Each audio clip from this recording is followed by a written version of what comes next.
میری شادی کو زیادہ عرصہ نہ گزرا تھا۔ آج سسرال میں میرا دوسرا دن تھا۔ میں نئی نویلی دلہن کے چاؤ چونچلوں سے زیادہ اتفاق نہیں کرتی تھی۔ میرا خیال تھا کہ میں 1 مہینے کی بجائے اگلے دن سے ہی اپنے گھر کو سنبھال لوں گی۔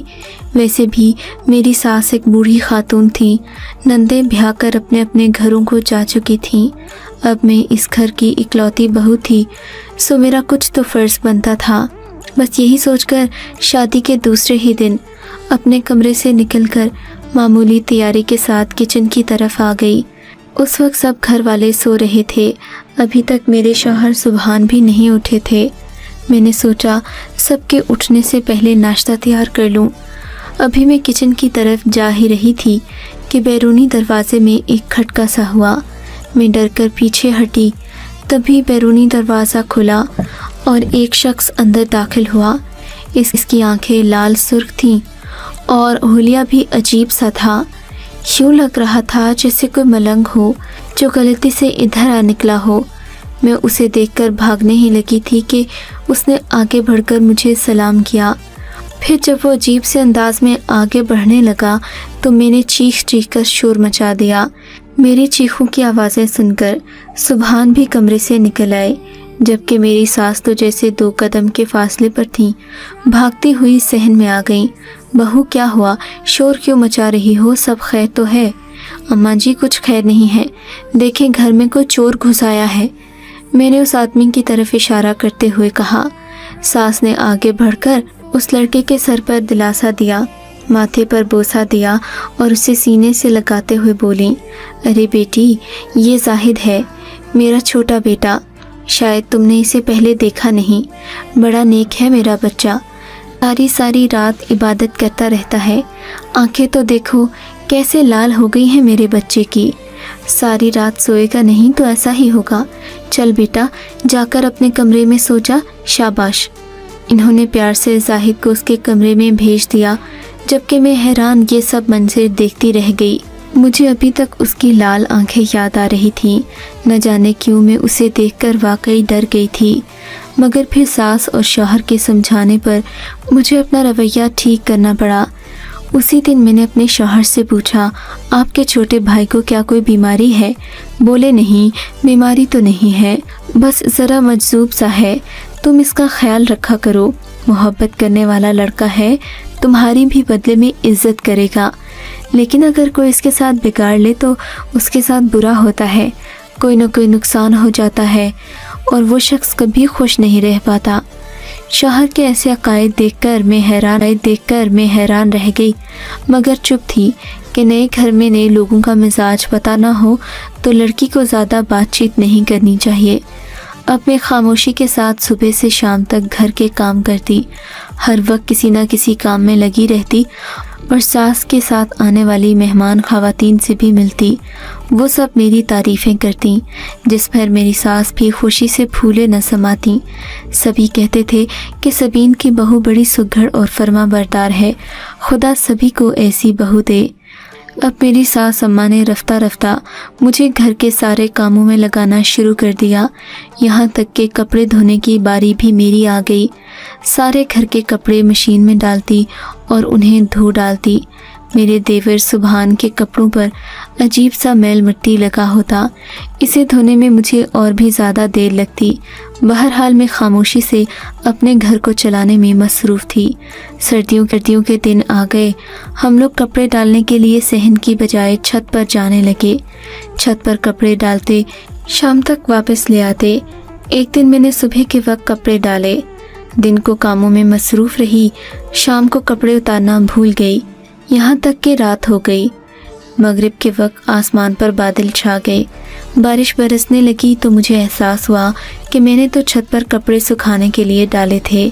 جلدی سیڑھیاں چڑھتی اوپر گئی تو چھت پر عجیب سی بدبو پھیلی ہوئی تھی۔ میں نے جلدی سے تاروں پر سے کپڑے اتارنا شروع کیے۔ سبھی کپڑے جمع کر کے جب میں نے ایک گٹھری سی بنا لی، تب واپس جانے کے لیے مڑی ہی تھی کہ اپنے پیچھے اپنے دیور کو کھڑے دیکھا۔ وہ خوفناک لال آنکھوں سے مجھے گھور رہا تھا۔ اسے دیکھ کر مجھے جھنجھری سی آ گئی۔ پہلے تو میں اس کے سامنے سے ہٹ جانے کا انتظار کرتی رہی، لیکن جب وہ نہ ہٹا تو مجھے کچھ غلط ہونے دستی اپنے سامنے سے ہٹانا چاہا، مگر وہ میرا راستہ روک کر کھڑا ہو گیا۔ میرا راستہ چھوڑو، یہ کیا کر رہے ہو تم؟